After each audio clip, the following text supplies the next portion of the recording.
आप सिर्फ 13 साल के हैं, आपके पास फैमिली है, क्लासमेट्स हैं, टीचर्स हैं, बट स्टिल आपके पास ऐसा कोई नहीं है जिससे आप अपने दिल की बात फ्रीली शेयर कर सकें। एनी फ्रैंक के साथ भी कुछ ऐसा ही था। तो एनी फ्रैंक ने एक डायरी को अपना बेस्ट फ्रेंड बना लिया और उसका नाम भी रखा किटी। लेकिन सोचने की बात यह है कि क्या एक डायरी किसी इंसान की फीलिंग्स को कैसे समझ सकती है। और एक मैथ टीचर की पनिशमेंट ने एनी फ्रैंक को और एक और भी बेटर राइटर कैसे बना दिया। तो आज की वीडियो में हम from the diary of Anne Frank को ऐसे समझेंगे कि सिर्फ complete theme, characters, board exams point view से इम्पोर्टेंट क्वेश्चन सब कुछ क्रिस्टल क्लियर हो जाएगा। तो चलिए शुरू करते हैं। आज की वीडियो के बाद आपको 5 चीजें बिल्कुल क्रिस्टल क्लियर हो जाएंगी। फर्स्ट वन, एनी फ्रैंक का बैकग्राउंड। सेकेंड, चैप्टर की complete story. Third, Anne Frank की पर्सनैलिटी एंड किटी की importance. Fourth one, major themes of the chapter. And finally board exams के इम्पोर्टेंट क्वेश्चंस प्लस एक super fast revision trick से हम chapter को complete करेंगे। So video को and तक देखना मत भूलिए। सबसे पहले समझते हैं background of the Anne Frank. Anne Frank is a Jewish girl, lives in a Netherland. ये टाइम पीरियड था वर्ल्ड वॉर 2 का, और वर्ल्ड वॉर 2 के टाइम पीरियड में नाजी हिटलर के रूल में नीदरलैंड्स जूइश लोगों को बहुत सारे नाजी पर्क्वेशंस का सामना करना पड़ता था। एनी फ्रैंक को भी सेम, उसकी फैमिली को भी सेम नाजी पर्क्वेशन का सामना करना पड़ा और उन्हें इस चीज़ से छिपने के लिए एम्स्टरडैम में एक सीक्रेट इलेक्शन में छिपने की जगह मिली।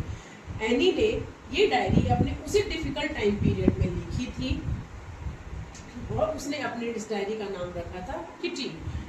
यहाँ से एक इम्पॉर्टेंट थीम चैप्टर की बात हमें समझ में आती है कि the from the diary of the Anne Frank is an extract from the real diary of Annie Frank, and the name of that diary is the diary of a young girl. ये एक fictional story नहीं है। This story is based on Annie Frank's experiences, feelings and real life story of Annie's। तो चलिए आप सिर्फ एक chain को याद रखिए, Anne Frank, Jewish teenager, world war 2, secret annexation, diary and Kitty. ये चेन आप याद रखिए। तो चलिए आप चैप्टर को स्टोरी की तरह समझते हैं। इमेजिन करो कि आपके पास एक डायरी है। एनी की डायरी उसके लिए बहुत ही ज़्यादा ज़रूरी थी क्योंकि उसे वो डायरी है जो लोग उसको अपने बर्थडे पर मिली थी। वो उस डायरी में अपने सारे फीलिंग्स, थॉट्स, एवरीडे एक्सपीरियंसेस सब कुछ लिखने लगी। तो चलिए अब आते हैं चैप्टर के सबसे इम्पोर्टेंट पार्ट और फनीएस्ट पार्ट पर, that is Annie's talkative behaviour. Anne Frank के एक टीचर थे मैथ्स के, मिस्टर किसिंग, और एनी अपनी क्लास में बहुत ही टॉकेटिव गर्ल थी। बट मिस्टर किसिंग को नॉन स्टॉप के एनी की ये सब बातें करना बिल्कुल पसंद नहीं था।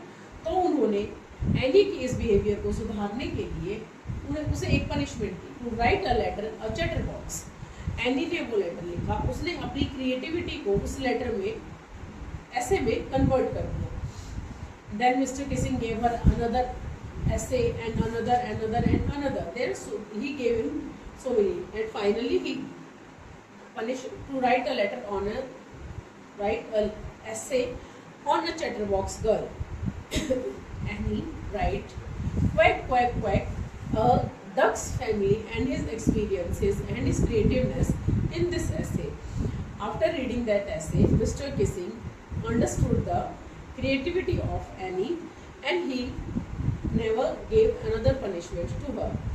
इसके थ्रू हमें समझ में आता है कि एनी सिर्फ टॉकेटिव नहीं थी, उसके साथ साथ वो intelligent, creative, humorous, confident and एक अच्छी ऑब्जर्वेंट भी थी।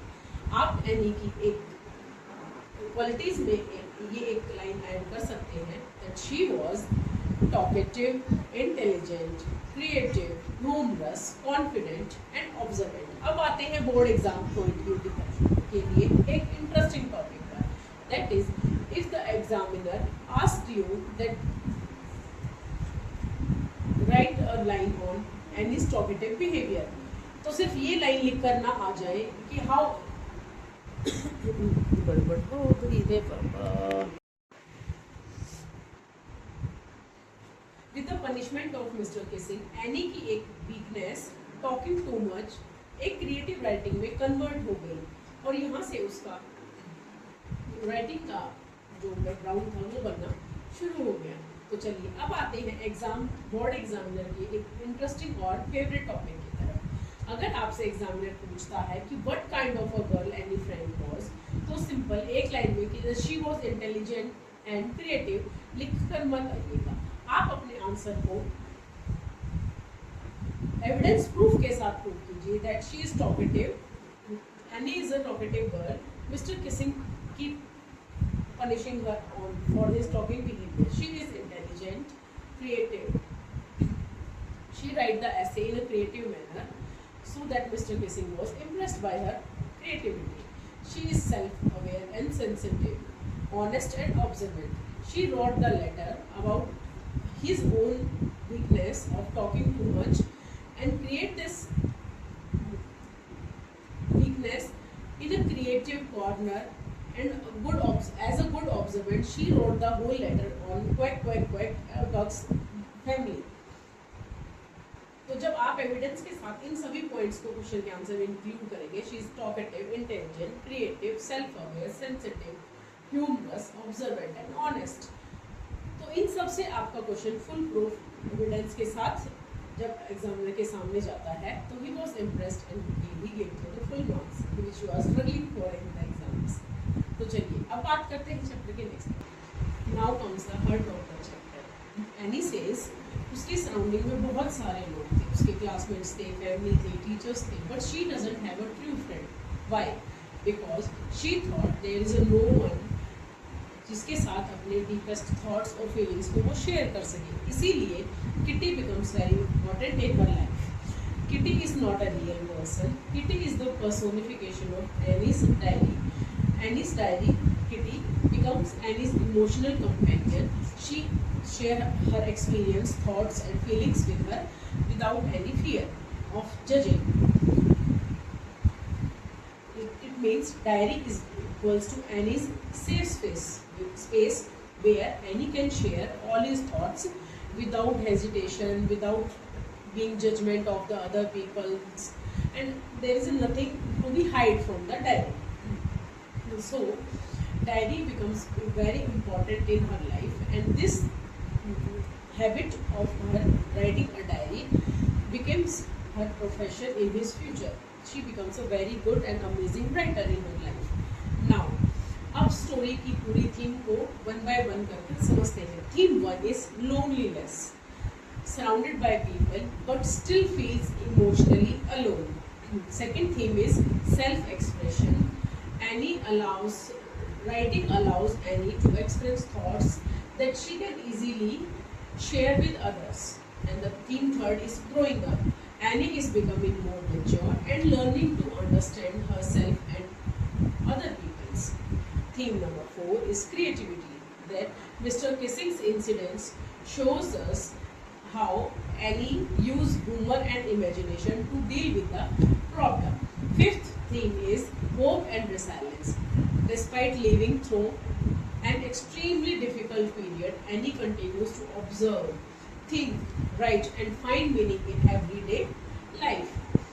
अब आते हैं एग्जामिनर के एग्जाम का एक सबसे इम्पोर्टेंट लाइन पे, one line theme of the chapter, that is Anne uses writing to understand herself and survive emotionally in and outside unsafe world.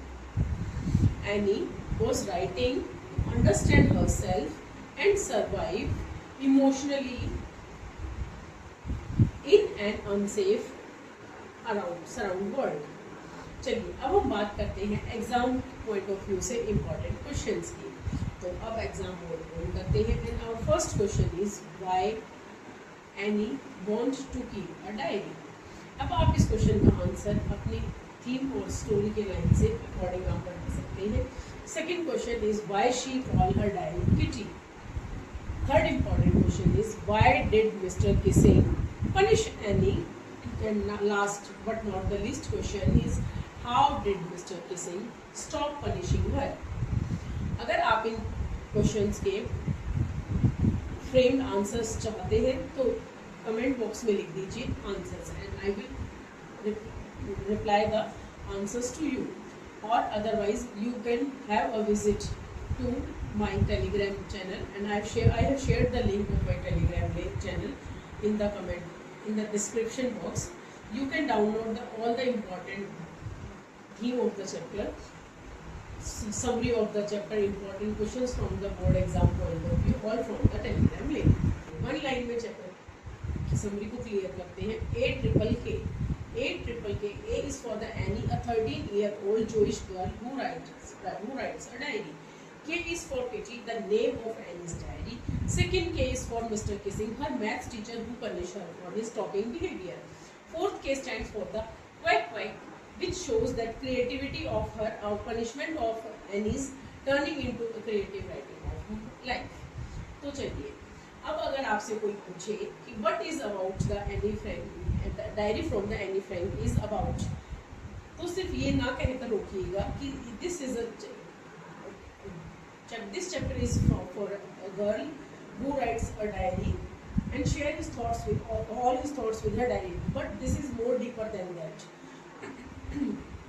This chapter is about a 13-year-old girl who finds someone who truly loves her and can share her thoughts with him or her in his life. तो अगर आपको chapter की explanation समझ में आई है तो colonel study system share को like, share and subscribe जरूर कीजिए. मिलते हैं नेक्स्ट वीडियो में with another topic of class 10th. उससे पहले एक सिंपल क्वेश्चन कि अगर आपको अपनी डायरी का कोई नाम देना हो तो आप उसे क्या नाम देना पसंद करेंगे? Write the name in the comment section. तो keep learning, keep growing, that's Colonel study.